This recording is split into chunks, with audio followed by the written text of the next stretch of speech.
शनि प्रदोष जीवन को सुख देने वाली, संतान समृद्धि वैभव देने वाली। निवेदन है आपसे, सूर्य अस्त का समय हो, प्रदोष का समय, प्रदोष काल, शाम के समय पर कटोरी में सरसों का तेल लीजिए, शंकर के शिवलिंग पर किसी मंदिर में जाकर सरसों का तेल शिव पर चढ़ाएं। तेल चढ़ते समय शंकर के शिवलिंग पर त्रिपुंड बना दें। ये एक उंगली, सीधी उंगली के पास वाली उंगली टच कर और अपनी मनोकामना पूर्ण कर बाबा विश्वनाथ पूरा करता।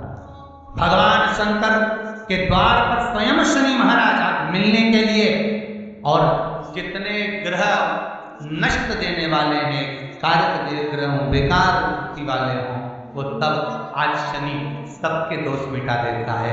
शंकर भगवान के मंदिर में आज शनि प्रदोष के दिन मंदिर में नहीं तो घर में अगर शंकर का शिवलिंग है तो एक दिया अवश्य लगाओ। शनि महाराज जीवन का सुख प्रदान कर आनंद।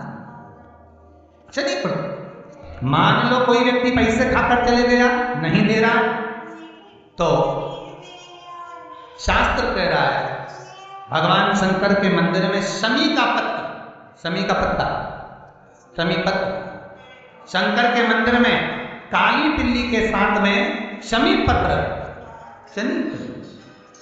शनिवार की प्रदोष संतान का सुख देती है। पीपल, शनिवार के दिन जो पीपल के वृक्ष में सरसों के तेल का दीप लगाता है उसको शनि कभी परेशान नहीं होता। एक बात हमेशा ध्यान रखिएगा, मान लो अगर कोई भारी रोग ऐसा शनि महाराज के कारण हो गया हो, अच्छे काम करते करते उल्टे हो रहे होते, किसी किसी के साथ में विपरीत परिस्थितियां आ जाती है, अच्छा करने जाओ बुरा हो जाता है, अच्छा कर्म करने जाओ बुरा हो जाता है। तो पीपल के वृक्ष की जो छाल होती है, छाल देखिए, पीपल के वृक्ष में जो छाल लगी होती है, उस छाल को घिसकर चंदन बनाकर भगवान शंकर का स्नान कराकर, अभिषेक कराकर, पूजन कराने के बाद में पिपलेश्वर महादेव का नाम लेकर, कौन से महादेव? पिपलेश्वर महादेव का नाम लेकर वो जो घिसती हुई छाल होती है, उस छाल का तिलक भगवान शंकर को लगा लो और उसी का थोड़ा सा भाग अपने कंठ पर, मस्तक पर लगाना प्रारंभ कर दो। धीरे धीरे जो विपरीत दशा है वो सुधरना प्रारंभ हो जाती है। पर नाम याद रखना, पिपलेश्वर महाराज। 3 जगह पर भस्मों को जरूर लगाएं, भगवान विष्णु देवऋषि नारद से कहकर 3 जगह। पहला मस्तक, भुकुटियों के बीच में आज्ञा चक्र होता है, यहां पर जब भस्म का तिलक लगाया जाता है तो व्यक्ति कभी धोखा नहीं खा सकता, कभी भटक नहीं सकता, मार्ग निश्चित कर लेता। आज्ञा चक्र, गले के नीचे जो खड्डा होता है उस जगह पर विशुद्धि चक्र होता है। शिव महापुराण की कथा करेंगे, यहां विशुद्धि चक्र है। शरीर को फाड़ोगे तो कोई चक्र नहीं मिलना, पर केंद्र बिंदु विशुद्धि चक्र का हो। यहां पर जो भस्म लगाई जाती है, अगर मान लो हमें कोई औषधि की जगह विष भी दे दे तो वो अमृत बन जाता है। तो यहां विशुद्धि चक्र, यहां भस्म। तीसरा, वक्षस्थल, जहां पर अनाहत चक्र होता है। यह चक्र कैसा चक्र है?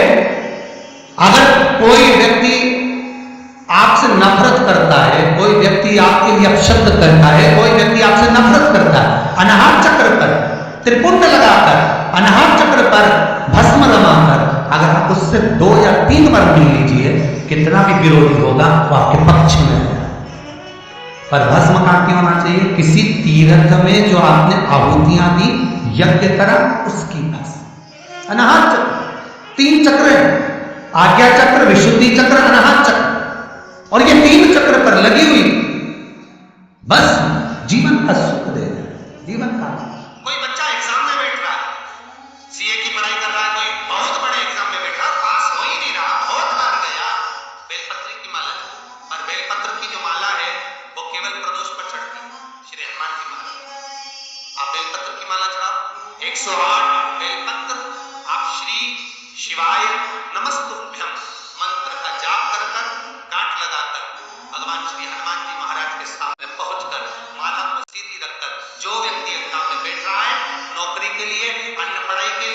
अगर कंपटीशन एग्जाम में भी बैठ रहा है तो माला को हनुमान जी महाराज, और हनुमान जी कौन से होना चाहिए? पूर्व।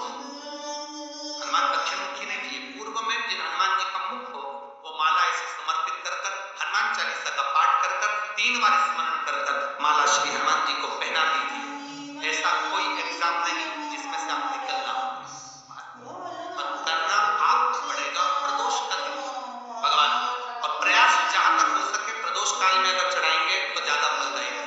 अगर आपको लग रहा है कि दुख समाप्ति नहीं हो रहा है, एक बीमारी से उठे दूसरी बीमारी में लग गए, फिर कोई दुख आ गया, फिर कोई दुख आ गया, फिर कोई तकलीफ आ गई, फिर कोई तकलीफ आ गई, बार बार आपको लग रहा है कि दुख पीछा ही नहीं छोड़ रहा, तो नंदीश्वर शिव महापुराण की कथा आपको कह रही है प्रदोष के दिन, प्रदोष काल में 2 जगह दिए लगाना प्रारंभ कर दो।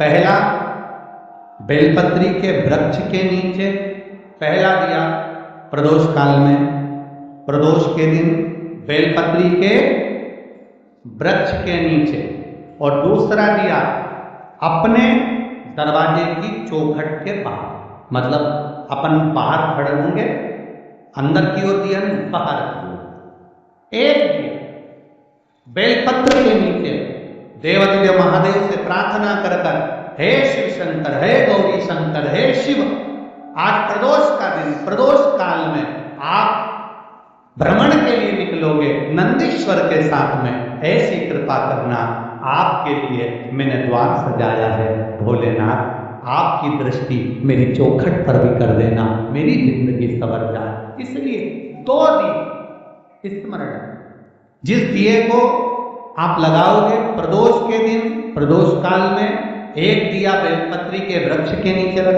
ध्यान से सुनिए, रोज आप अगर शमी के पत्ते को नहीं चढ़ा सकते, महीने में 1 बार या 2 बार शमी का पत्ता शंकर के ऊपर अवश्य समर्पित करना चाहिए।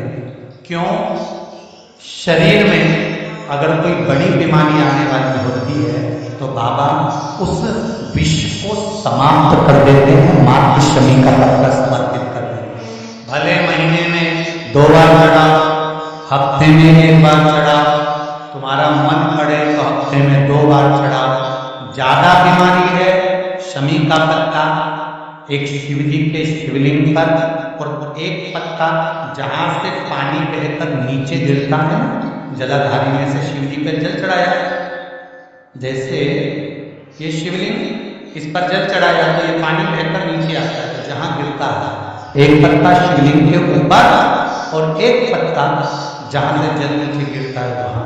अगर ज्यादा बीमारी है और ऐसा लग रहा है कि डॉक्टर कह रहे हैं कि तबीयत ज्यादा खराब हो सकती है, जांचे जाएगी, ये होगा, वो होगा, तो एक पत्ता शमी का ऊपर, एक पत्ता जलधारी जो बहकर नीचे आती है पर चढ़ाना। शमी का पत्र रोग मुक्ति के लिए जब चढ़ाया जाता है तो भगवान शंकर का अवधूतेश्वर महादेव का नाम लेकर चढ़ाया जाता है। कौन सा महादेव? जम के बोलो जरा, अवधूतेश्वर महादेव का नाम लेकर चढ़ाया। एक बात आपको कही थी अभी पिछले कथाओं में, गाय के दूध का घी बनाकर उसकी 1 उंगली घी की अशोक सुंदरी वाली जगह पर लगाकर, जो व्यापार नहीं चलता हो, दुकान नहीं चलती हो, अशोक सुंदरी वाली जगह पर घृत लगाकर घर के दरवाजे पर या व्यापार के द्वार पर उस उंगली को लगा देना चाहिए। घृत पर होना गाय के घी का। गौ माता शिव पुराण कर रही है, बाबा देवाधिदेव महादेव की कथा कर। प्रयास करना, जब जब जिस महीने में जो प्रदोष पड़ा करे, जब प्रदोष पड़े, बन सके 1 बेलपत्र, बन सके 5 बेलपत्र, शमी पत्र, हरा मुंह बेलपत्र, कलश के अंदर ओम नमः शिवाय थोड़ा सा गुड़ डालकर भगवान शिव का स्मरण कर कर प्रदोष काल में, मान लो कोई काम आपका बहुत जरूरी है, बहुत दिनों से आप थक गए हैं, नहीं हो रहा, कर्जा बढ़ रहा है, धन नहीं आ रहा, व्यापार नहीं चल रहा, या कोई समस्या बहुत प्रबल है, कोई एग्जाम में बैठ रहे हो नहीं हो रहा, परीक्षा भी दे दी है, रिजल्ट आने ही वाला है, तो भी प्रदोष काल में, प्रदोष के समय वो जल, मूंग, समीपत्र और बेलपत्र और गुड़ का शंकर के शिवलिंग को समर्पित करना प्रारंभ कर दो। 2 या 3 प्रदोष करोगे, बाबा आपकी मनोकामना शीघ्र पूर्ण कर देगा।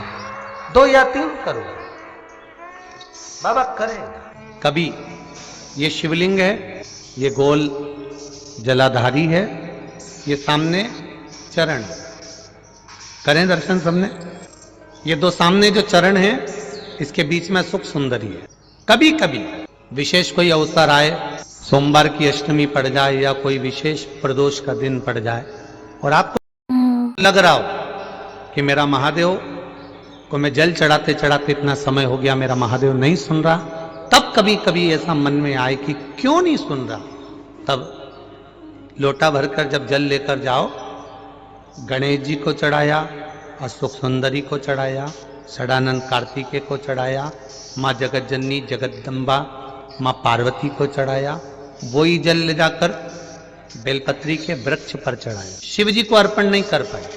और सरल भाषा में समझ लो इसको, किसी किसी माता को आपने देखा होगा, किसी किसी व्यक्ति को आपने देखा होगा कि वो शिव मंदिर में जाता है, शिव जी को भले जल नहीं चढ़ाता है, पर शंकर भगवान के मंदिर में जाकर इतनी सफाई कर देता है, जहां शंकर भगवान का कहीं बेलपत्र वगैरह पड़ा हुआ है उसको उठाएगा, बीनेगा, फिर यहाँ से धोएगा, श्रृंगार करेगा, यहाँ से साफ करेगा, साफ करके जो पानी जा रहा है वहां साफ करेगा, साफ करके एकदम क्लीन करके फिर शंकर भगवान को पोंछ कर, स्नान कराकर, जल चढ़ाकर फिर उनका श्रृंगार करता रहता। कभी कभी आपके साथ में भी ऐसा हुआ होगा, आपने भी करा होगा, ऐसा नहीं कि कभी कभी सब दूर सफाई के बाद शिवलिंग की सफाई करना भूल गया, या शंकर जी के शिवलिंग पर जल चढ़ाना भूल गया, जल चढ़ाकर आ गया, आ तो गया, पर चिंता देवादिदेव महादेव को लग गई। मेरा था, भक्त था, उपास करता था, शिवरात्रि का व्रत करता था, पशुपति व्रत करता था, सोमवार सावन के करता था, 16 सोमवार करता था, पर आज इसको ना जाने क्या हो गया कि ये मेरे ऊपर जल ना चढ़ाकर सब दूर जल चढ़ाकर चले गया। देवादिदेव माता पार्वती जी से कह देते हैं, सुन पार्वती, अगर कोई भूलवश भी मुझ पर जल चढ़ाना भूल जाए और तेरे हस्त कमल पर जल चढ़ा कर जाए, तो पार्वती जितना फल मैं प्रदान करूं उससे दुगना फल तुझे प्रदान करना है। ये शिव कह रहे हैं। दुर्वा को दरवाजे की देहली पर छुलाकर उस दुर्वा को अपनी अलमारी में, अपनी तिजोरी में उसी दिन रख दो जिस दिन लेकर आयो महाराज। कभी जिंदगी में